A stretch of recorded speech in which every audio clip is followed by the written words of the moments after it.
Hola, buenas tardes. Damos comienzo a la quinta sesión del curso. Estamos en el comienzo de la tercera quincena, así que vamos a empezar a trabajar nuevos contenidos. Espero que sean de vuestro interés. Como es de costumbre, estoy grabando la sesión para que esté disponible de cara a aquellos que tengan problemas de conexión. La subiré entre esta noche y mañana para que esté a vuestra disposición casi de inmediato. Bueno, vamos a ver. Voy a compartir toda la pantalla. Vale, aquí lo tenemos, ok. Bueno, esta va a ser nuestra herramienta de trabajo de hoy. Es un PDF que tenemos disponible en nuestra plataforma. Atención al cuestionario que ya podéis realizar. Yo siempre recomiendo que lo dejéis para cuando terminemos de ver todos los contenidos, pero si alguien se va animando, tampoco hay ningún inconveniente. Bien, por darle continuidad a la clase de la semana pasada que cerraba la segunda quincena, hoy nos vamos a centrar en el aspecto formal, es decir, en algunos datos, aspectos relevantes en cuanto a al lenguaje que forma parte del ámbito del diseño. Para eso nos vamos a apoyar en una serie de escuelas, tendencias, que son principales referentes en el ámbito del diseño y que provienen de la propia psicología. Así que el PDF que estoy compartiendo es el que tenéis ahora en pantalla. Hoy vamos a trabajar todos estos puntos que tenemos aquí hasta el apartado de peso visual, equilibrio y ritmo. El resto de los puntos de ordenación y composición modular lo vamos a dejar para la semana que viene, de forma que no estéis demasiado saturados. Y así las cosas, vamos a ver qué es esto del lenguaje visual, para lo cual nos vamos a apoyar en una serie de teorías, en particular en la teoría de la percepción posiblemente más estudiada y vinculada al ámbito del diseño y en realidad a todo tipo de ejercicio que requiera de una forma de composición visual. Me estoy refiriendo a la teoría de la Gestalt. La Gestalt es una corriente de psicología que se desarrolla a principios del siglo XX y está centrada sobre todo en analizar, estudiar de qué manera percibimos el mundo de las formas visibles que nos rodean. El lenguaje básico con el que opera la teoría de la Gestalt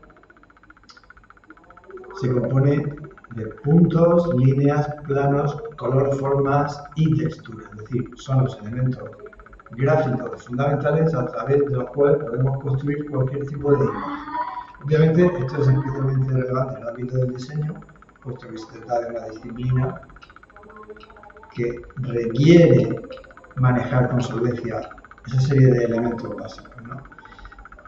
Y el punto de partida es siempre el hecho de que el diseño cumple o debe cumplir un cometido concreto. Es decir, no hay diseño si no hay un objetivo.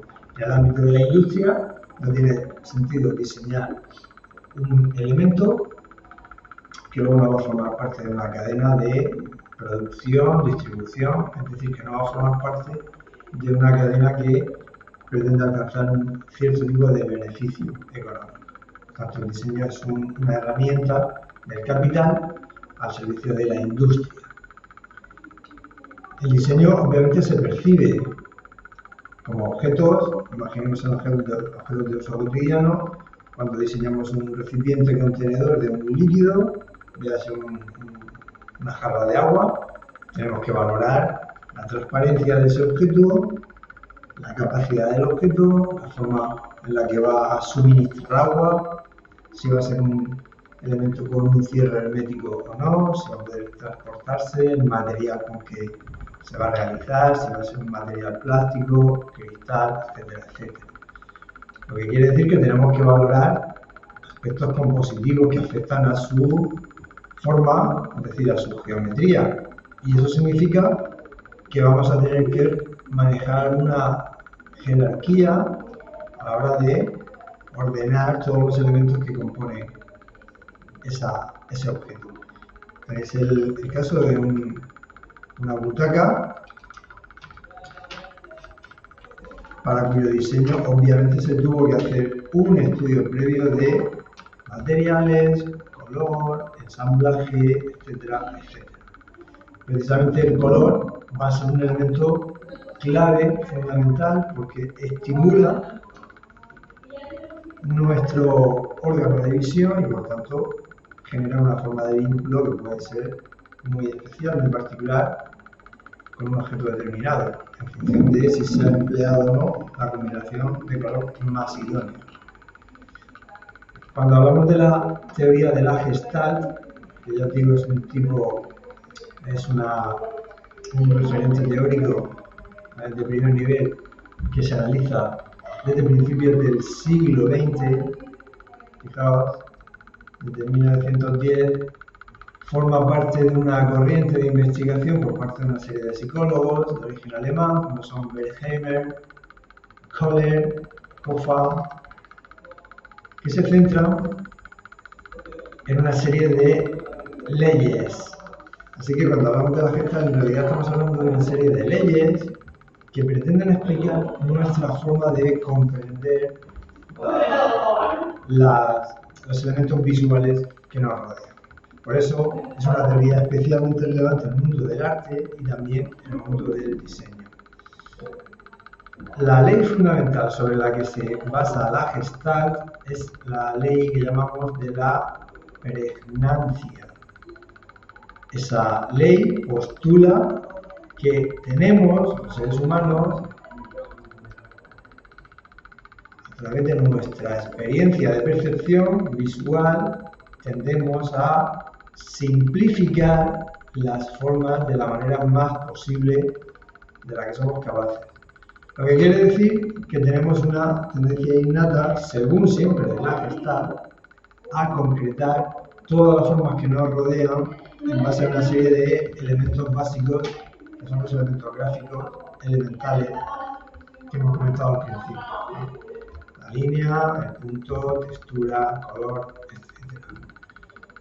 Con otro tipo de ley que también maneja la Gestalt, diríamos que lo que pretende es analizarse qué relación guarda la figura que podemos percibir con el fondo que está más allá de la propia figura. Bueno, para comprender un poquito de qué estamos hablando, vamos a comentar esta serie de leyes que componen la teoría de la Gestalt. La ley del cierre dice así, o afirma que nuestra mente, nuestra percepción del mundo visible, añade los elementos faltantes para completar una figura. Tenemos un ejemplo aquí de ese caso. Es una circunferencia incompleta, pero nuestro cerebro tiene la capacidad de completar esa forma de manera que su percepción se recibe con total integridad. Ocurre igual con este rectángulo en el que faltan partes en sus lados, pero nuestra percepción, nuestra capacidad cerebral termina de construir esa figura y además la identifica y resalta sobre un posible fondo. Es la ley del cierre que llamamos. Obviamente esa ley funciona para cualquier forma geométrica. La ley de la semejanza hace referencia al parecido entre cosas, de forma que tenemos tendencia visual a agrupar de manera lo más homogénea posible aquellos estímulos, elementos visuales que podemos organizar mejor, de manera que se produce una manera de reunión de clasificación por similitud, por semejanza de todos los fenómenos perceptibles visibles. La ley de la proximidad afirma que varios estímulos similares, es decir, varias formas similares, se agrupan entre sí. Nuestro cerebro tiene tendencia a agrupar esos elementos entre sí, buscando una unión entre los más próximos. La teoría de la Gestalt también incluye la ley del movimiento común, en donde se afirma que percibimos aquellos elementos cuyo desplazamiento es el mismo y en la misma dirección, aunque no sean los más próximos entre sí, lo que nos hace entender la dirección visual de estos elementos, izquierda a derecha, de derecha a izquierda, pero siempre dentro de esa linealidad favorecida por esa composición, esa agrupación espacial. La ley del contraste viene a afirmar que el tamaño de un objeto queda influido por la relación que éste guarda con los demás elementos. Tenemos el clásico ejemplo, el clásico juego visual, que todos hemos hecho alguna vez, ¿no? En el que nos dicen qué línea vertical es mayor, la de la izquierda o la derecha. Y aparentemente parece mayor la línea vertical de la izquierda, pero en realidad tiene exactamente la misma longitud. La ley de la uniformidad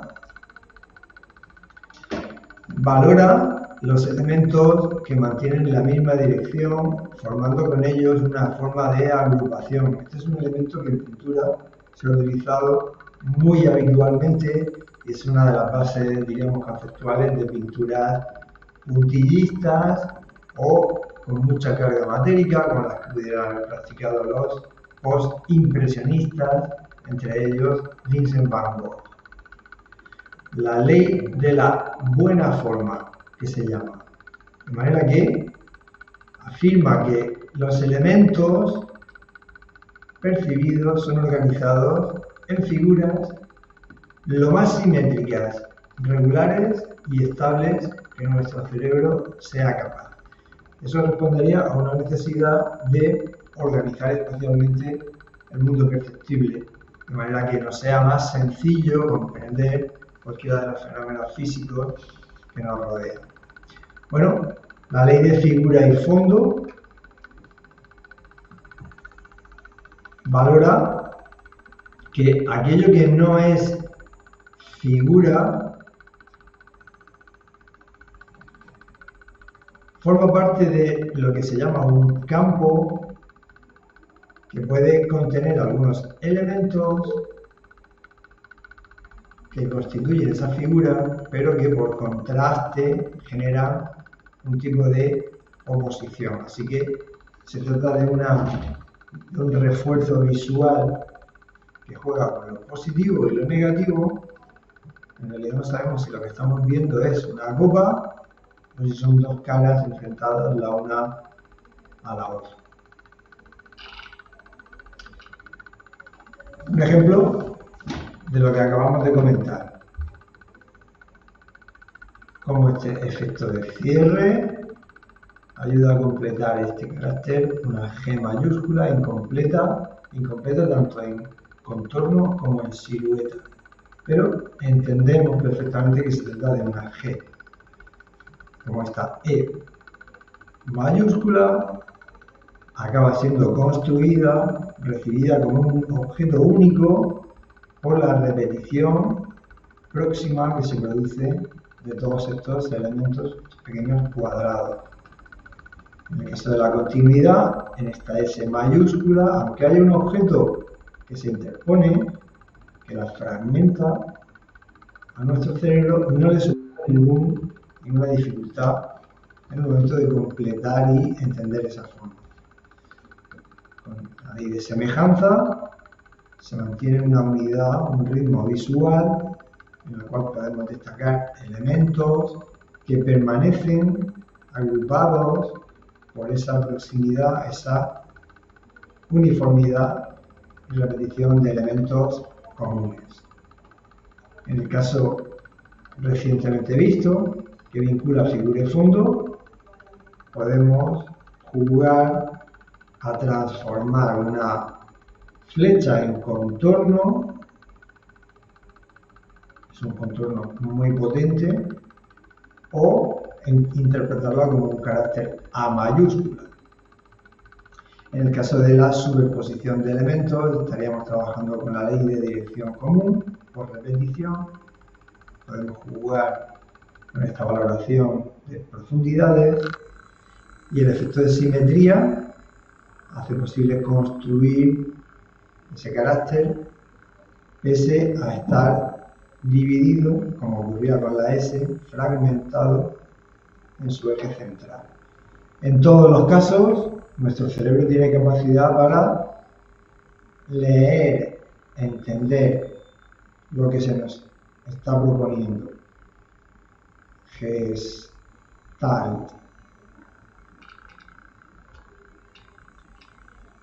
¿Cuáles son los elementos básicos con los que trabajamos? Y esto lo hacemos totalmente a diario.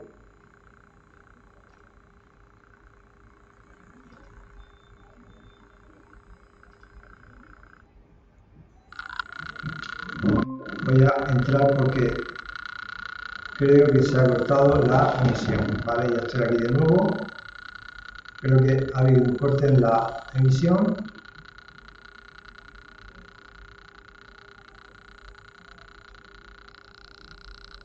Bien, espero que se esté grabando todo correctamente. Voy a volver a la pantalla. El elemento básico, además el átomo con el que todos empezamos a dibujar, es el punto. Es un elemento atómico, el más sencillo de todos los recursos gráficos que podemos utilizar, pero posee gran fuerza como marca, nos permite posicionar, una especie de puntero que carece de dimensiones. El punto no es ni más grande ni más pequeño, simplemente señala un lugar, solo es un lugar como punto de partida. Es el centro geométrico de una circunferencia, es el centro que indica el vértice de un cubo, de un triángulo, etc. Forma parte de cualquier otra forma, por tanto. Y además, cuando se sucede una serie de puntos, se genera una línea recta, puede ser una recta curva, una recta discontinua, etc. Y además, cuando esa recta se desplaza, es decir, cuando un número de puntos se desplaza en forma de recta, se genera un plano. Y además, cuando un conjunto de planos en forma de plano se distribuye en todas las dimensiones posibles, hasta ancho fondo, se genera un volumen, un sólido. El punto es, por tanto, centro de atención. Y además tiene un gran poder de atracción visual, pudiendo definir cuáles son los ejes básicos. Varios puntos se perciben agrupados y pueden crear formas más complejas. Por tanto, una serie de puntos generan un ritmo visual y además una dirección, lo que permite dirigir la visión del observador.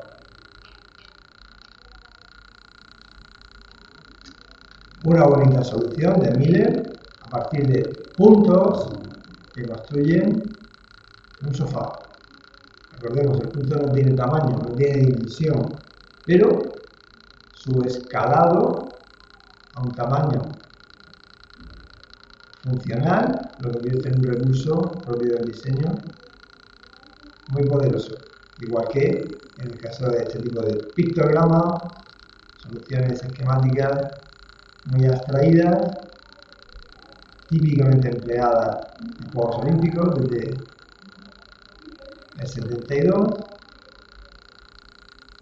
hace posible la configuración de estos elementos, figuras humanas muy esquematizadas. La línea no tiene espesor, quiero decir, cuando trazamos una línea con un material o con otro es indiferente, no podemos hablar de espesor, y además su longitud, si no está bien definida en forma de segmento, es infinita.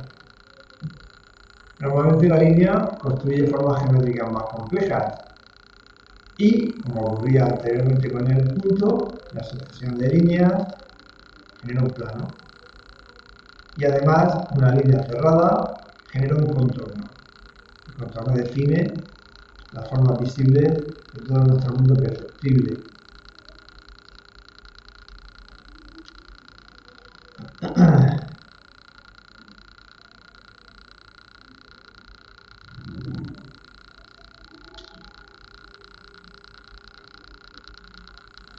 Como hemos dicho antes, un grupo de líneas distribuidas tridimensionalmente generan un volumen y además forman un volumen hueco cuando envuelven un espacio.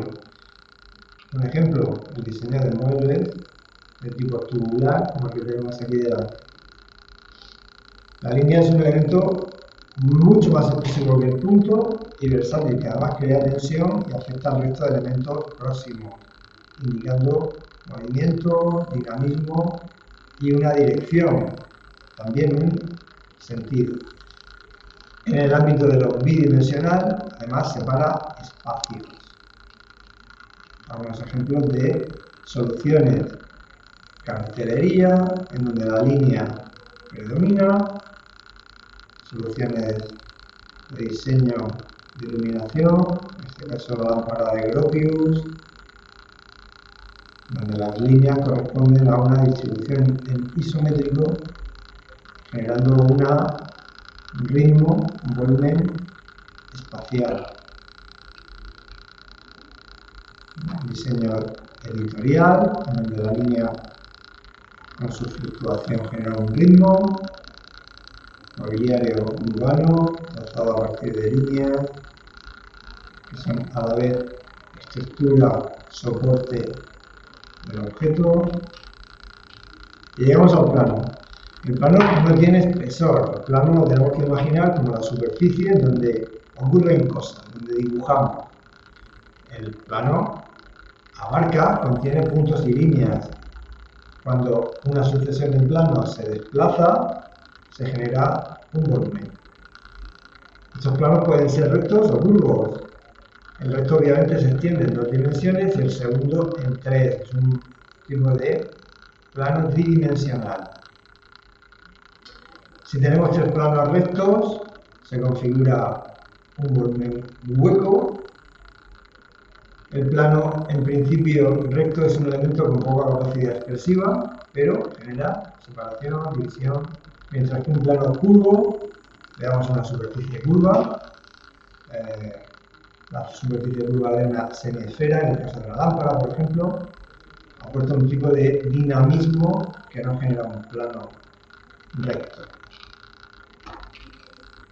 Ejemplos de planos aplicados a mobiliario, a partir de formas curvadas, a partir de una única pieza de plástico, combinación de material sintético y maderas que repiten con modularidad, construyen formas muy sugerentes. Bueno, aparte de puntos y líneas, tenemos el resto de polígonos, formas geométricas sencillas, como son el círculo, cuya forma equivale a un punto, el centro de atención, de gran carga simbólica. Recordemos, por ejemplo, el disco solar para los egipcios, representando divinidad, universal, etc. Representa además 2 puntos, 2 conceptos que se contraponen. Puede ser giro o elemento estático, en función de su utilización. El cuadrado es una figura más estable que representa equilibrio y estabilidad. Cuando extendemos su dimensión en vertical, podemos generar precisamente lo contrario. Verticalidad suele ser sinónimo de inestabilidad, asociado a la permanencia, el bienestar. Si lo apoyamos sobre uno de sus vértices, se va a producir un movimiento perturbador marcado por la ascensión del vértice opuesto. Por tanto, se genera una sensación de dinamismo y de movimiento. El triángulo es la figura más estable. Las pirámides son triangulares, lo que significa que jamás pueden volcar. Su centro está alineado con la cúspide de la pirámide. Además tiene forma ascendente, lo que aporta un halo de divinidad, de ascensión. Si uno de los vértices además se gira y mira en una dirección o en otra, si la volcamos, se genera sensación de desplazamiento, se convierte en una punta de flecha. Un recurso, en el caso de un plano curvo, es una semiesfera. ¿Vale? Recursos lineales que combinan geometrías curvas, verticales, para construir formas tipográficas de la familia Arial, helvética. Y de aquí pasamos al volumen. La esfera, entendida como suma de círculos, estamos viendo en perspectiva, círculo horizontal, vertical, y el círculo que contiene y configura la forma. El cubo como suma de cuadrados es un tetraedro formado por 6 superficies, 6 planos de igual dimensión, como ocurre con esta otra forma piramidal, que es la suma de triángulos. En el caso del cilindro tenemos una combinación de cuadrado y círculo. En el caso del cono, una combinación de triángulo y círculo.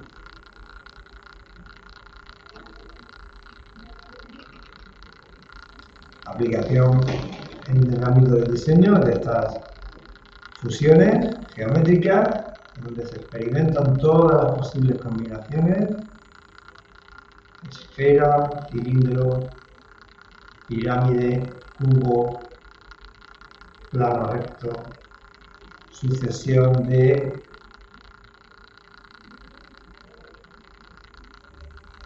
semicubos, formas piramidales. Fijaos a estos semicubos. Creo que podemos reconocer el juego de café a partir de formas geométricas sencillas. Juego de ajedrez clásico, con combinación de estos elementos sencillos. Y en el ámbito del diseño editorial, ilustraciones que por repetición y modularidad generan ritmos visuales muy interesantes. Estamos, por tanto, manejando una serie de sintaxis que afectan a estructura y composición, progresión. Vamos a ver qué es esto de la progresión áurea, escalas y los diferentes pesos, ritmos y elementos que hacen que una composición sea más o menos interesante. La composición, obviamente, es la manera de ordenar elementos. Cuando organizamos la ropa de nuestro armario, estamos componiendo de alguna manera, ¿no?, el contenido de nuestro armario para que sea accesible, fácil de manipular. Podemos organizar por tamaño, por colores, por tipo de prenda. Es una forma de componer, en definitiva, ¿no? En el ámbito del dibujo, el equilibrio visual, en el ámbito de la pintura, nos permite organizar armónicamente una composición, ¿no? Ese tipo de equilibrio compositivo en el diseño lo podemos conseguir de diferentes maneras, compensando elementos según su tamaño, color, orientación, proximidad, etcétera, etcétera, ¿no?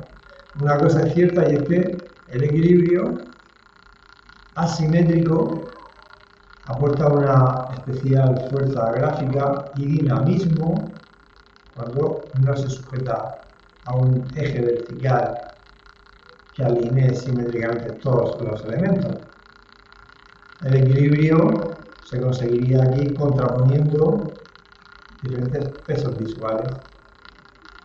Es un ejercicio que todos los que pintáis en un cuadro sabéis perfectamente a qué nos referimos, ¿no? No podemos poner elementos agolpados en la parte derecha o en la parte izquierda, porque automáticamente va a generar una ausencia, una falta de peso.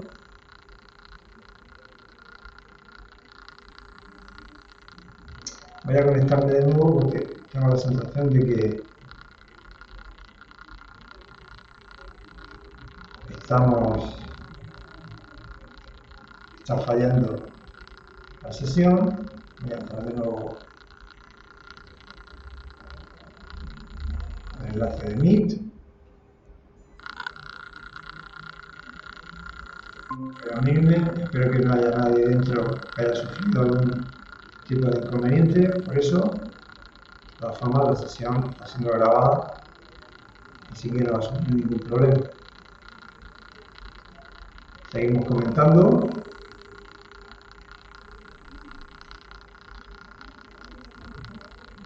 Para una composición visual adecuada, nos tenemos que decidir entre lo contrastado y lo armonioso.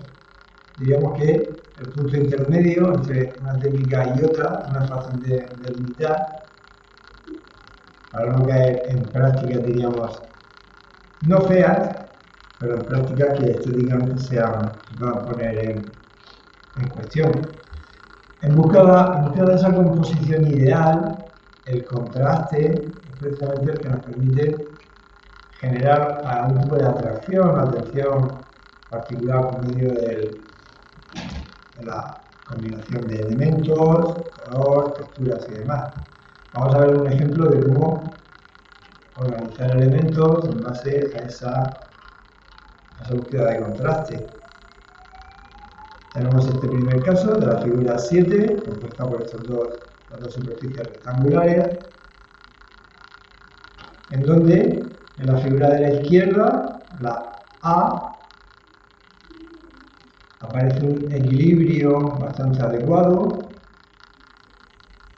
Se trata de una construcción suficientemente bien proporcionada. Si comparamos la vertical de A con B. La vertical de A no aparece ni cerca del centro ni demasiado alejada del centro, sino que está en una posición suficiente como para que la distribución visual sea armónica. Y sin embargo, nuestra mente intenta corregir esta pequeña desviación. Si el centro está en esta posición, que digo con el puntero, da la sensación de que esa vertical se ha desplazado erróneamente hasta ese lugar, lo que crea una forma de confusión visual. En esta agrupación pasa algo por el estilo. La figura A, blanco sobre negro en este caso, no son claramente ortogonales, es decir, no guardan relación de perpendicularidad, pero tampoco son oblicuas. Nos da la sensación de que hay mucha mayor armonía, mucha mejor composición en la figura B, en donde sí se mantiene esa relación ortogonal, en esa vertical y horizontal que se cruzan, y vemos que visualmente aparece mucho mejor organizada. Son ejemplos de cómo, por contraste, podemos generar un tipo de composición más o menos acertado.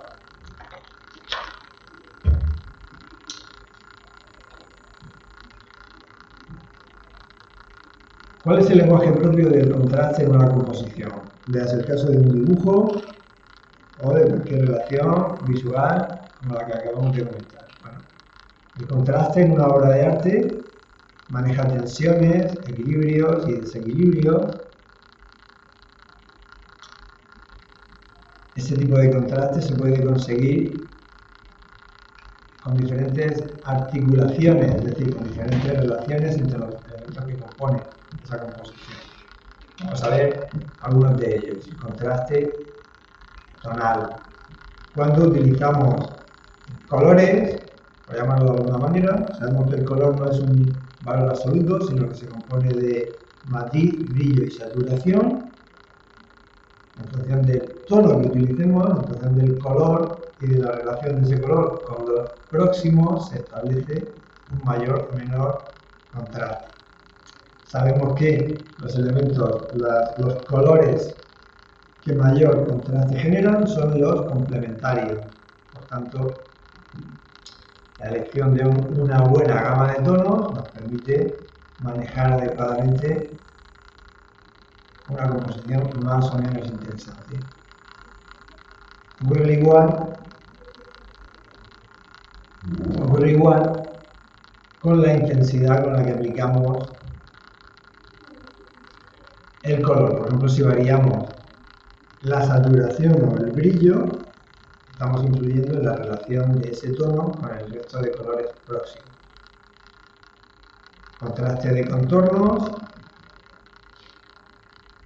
Los contornos irregulares, por ejemplo orgánicos, contornos de origen natural, generan mayor atención, de forma que una forma abstracta, una composición pictórica abstracta, es mucho más atractiva que una composición geométrica previsible.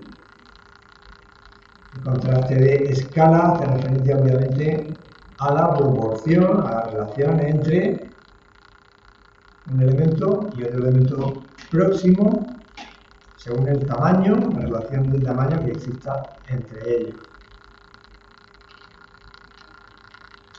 Uno de los recursos gráficos más utilizados desde el Renacimiento hasta nuestros días es la proporción áurea, una forma de medida que se basa en la relación del tamaño de los objetos con la composición final y también con la relación de cada una de las partes del todo.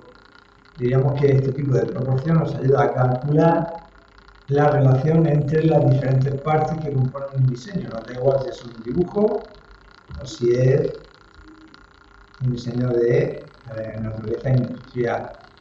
Se basa en lo que se llama el número de oro, que es una fracción que se expresa como 1, 1.6 infinito. En el siglo XVI, Fibonacci, gran matemático italiano, aplica esa proporción en el cálculo de medidas, de superficies, la define a partir de ese momento como proporción áurea y es sinónimo de belleza en cuanto a expresión de lo natural. Se empieza a utilizar con profusión en el mundo del dibujo, de la pintura, también de la escultura y arquitectura, pero la encontramos aplicada en diferentes soluciones de naturaleza editorial, como sería el diseño de la portada de National Geographic, en el diseño de isotipos, en donde se mantiene esa relación de proporción de una parte por una parte y un sexto. Una parte por una parte y un sexto. Una parte en relación a un sexto. Eso genera un ritmo visual armónico que tiene su representación en la forma de espiral según la sección áurea, en donde todos los cuadrados, mantienen una relación de proporcionalidad desde el primero hasta el segundo, tercero, cuarto, quinto, sexto, séptimo, octavo y así hasta crecer de manera indefinida. Por tanto, esta proporción de 1:6 genera un tipo de armonía visual que podemos aplicar en cualquiera de nuestras composición. Bueno, es una proporción que ya utiliza Euclides en el siglo III a.C., por tanto es un tipo de proporción conocida desde la antigüedad. Si utilizamos un segmento AB para aplicar esa selección áurea, se le colocaría un elemento, una línea en vertical en B y otro segmento que mida la mitad. Así definimos un triángulo rectángulo con los catetos en proporción 1 a 2 y la hipotenusa, a la hipotenusa se le resta el cateto menor, el arco de la derecha. La diferencia que llevamos al segmento AB con otro arco es la sección áurea, que quedaría entre A y el punto que indica esa marca. De tal forma que un rectángulo áureo es aquel en el que todos sus lados están en razón áurea, si utilizamos esa misma formulación. Si distribuimos desde ese arco y trazamos en vertical, esta es la sección áurea de ese rectángulo que nos permite organizar esa composición que hace posible trazar esa espiral. Es por tanto un juego de proporciones. La sección áurea se puede usar para localizar centros de interés en una fotografía. En fotografía hallamos puntos de interés aplicando, por ejemplo, la regla de los tercios. Solo tenemos que dividir la superficie fotográfica en 3 franjas de zonas bien definidas y las intersecciones de estos puntos generan precisamente esos centros, puntos de interés. Si aplicamos esa misma fórmula mediante la sección áurea, trazamos un triángulo, calculamos el punto, localizamos el punto y ya tendríamos esa vertical, haríamos exactamente aquí, en el lado mayor, cerraríamos el triángulo, trazaríamos el arco, bajaríamos y la intersección de estos puntos generaría estos centros de interés, que son aquellos donde visualmente la imagen gana notablemente en interés. Vamos a ver cuáles son los fundamentos de la composición en un plano. Vamos a ver qué es el peso. El peso visual, ojo, no el peso físico. Aunque son equivalentes, es decir, podemos calcular aproximadamente cuánto pesa una imagen en una superficie, obviamente el peso visual no se puede calcular de una forma objetiva, no hay una calculadora de una letra, pero sí se pueden aplicar ciertas leyes que nos ayuden a determinar la fuerza que ejerce esa letra en una superficie, ¿no? De tal forma que el peso visual identifica la propiedad para aumentar o disminuir el equilibrio de los elementos según la fuerza óptica que genera ese elemento. Ese peso depende de diferentes factores, por ejemplo, cuanto más se acerca al centro, más pesa ese elemento. Cuanto más cerca, más pesa el elemento.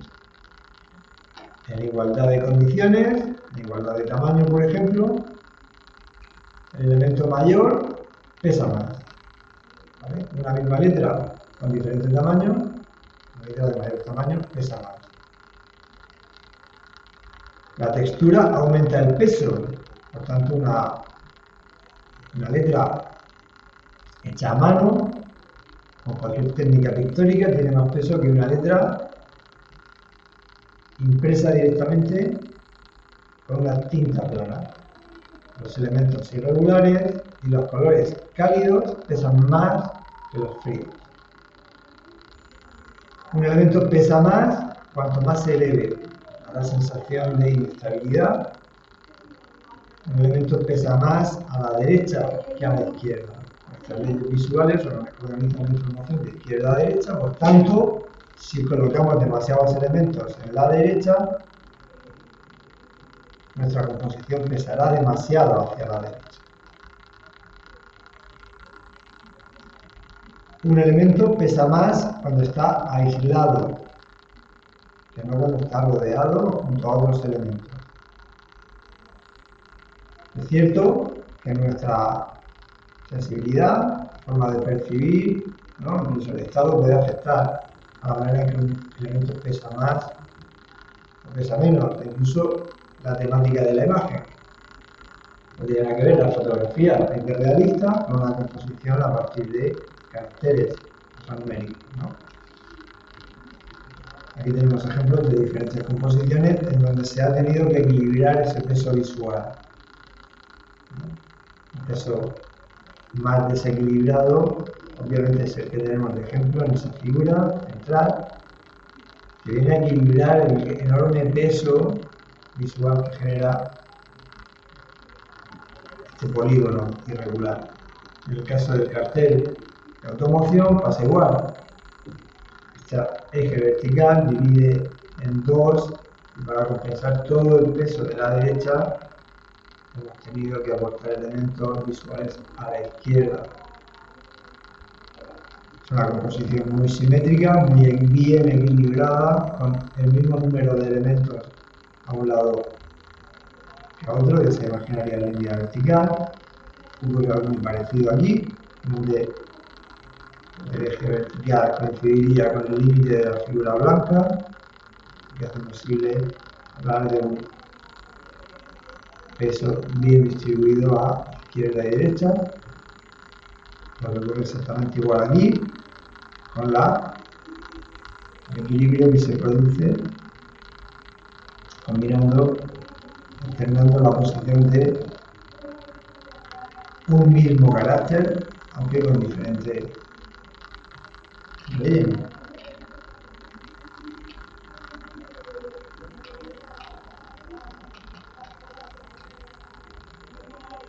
Bien. Es un esquema que nos ayuda a valorar esto de lo que estamos hablando. En igualdad de condiciones, un objeto mayor pesa más que uno menor. Bastante obvio, visualmente, se produce ese fenómeno. Dos objetos iguales se equilibran entre sí, mientras que tres objetos que puedan compensarse también aparecen equilibrados.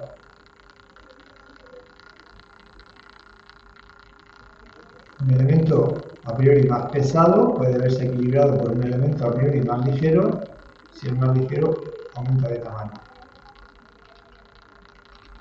En el caso de abajo, hemos dicho que el elemento pesa más cuanto más se sitúe al centro, pero pesa menos si tiene elementos que lo rodean. La distribución de ese peso, la sensación de peso, se distribuye entre todos ellos. Y eso nos ayuda, entre otras cosas, a generar direcciones visuales.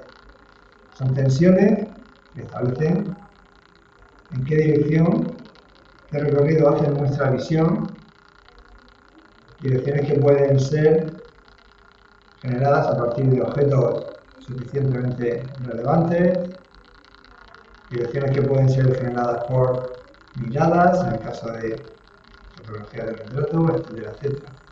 También por la perspectiva, que genera sensación de profundidad. Y eso nos habla de una relación entre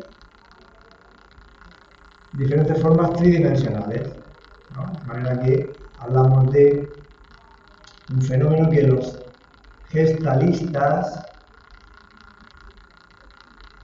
concretan en una posición entre nivelación y aguzamiento. Para la Gestalt, el aguzamiento equivale al contraste y la nivelación equivale a la armonía. De tal forma que es interesante tener certeza de que estos dos polos son instrumentos que construyen una composición visual en donde los pesos de cualquier manera deben estar compensados. La manera de medir peso de formas y líneas es analizando y localizando verdaderamente lo importante visual en nuestra composición. Así tenemos una forma de equilibrio simétrico o asimétrico que vemos perfectamente en estos dos casos: simetría vertical y horizontal y una simetría brutal.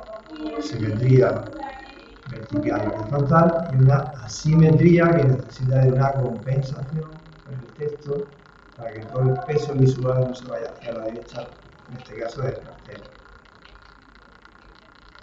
En búsqueda de esa regularidad visual, podemos desarrollar una serie de ejercicios en donde nuevamente la simetría ayude a equilibrar los pesos visuales.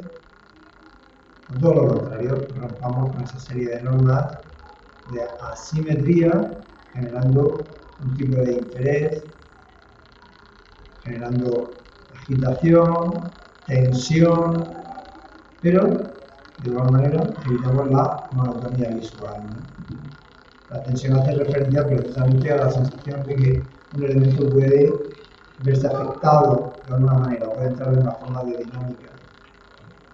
Y eso nos lleva a hablar de formas de equilibrio simétrico, axial, a partir de un eje tanto horizontal como vertical, caso de esa composición, o alteraciones de esos ejes, los cuales se han variado inclinando, no siendo ejes ortogonales, perpendiculares entre sí, pero se han variado, se han girado de manera que crea una cierta inestabilidad asimétrica. Y bien, lo vamos a dejar aquí. La semana que viene seguiremos hablando de módulos. Espero que la charla os haya parecido interesante. Muchas gracias y hasta la semana que viene. Un saludo.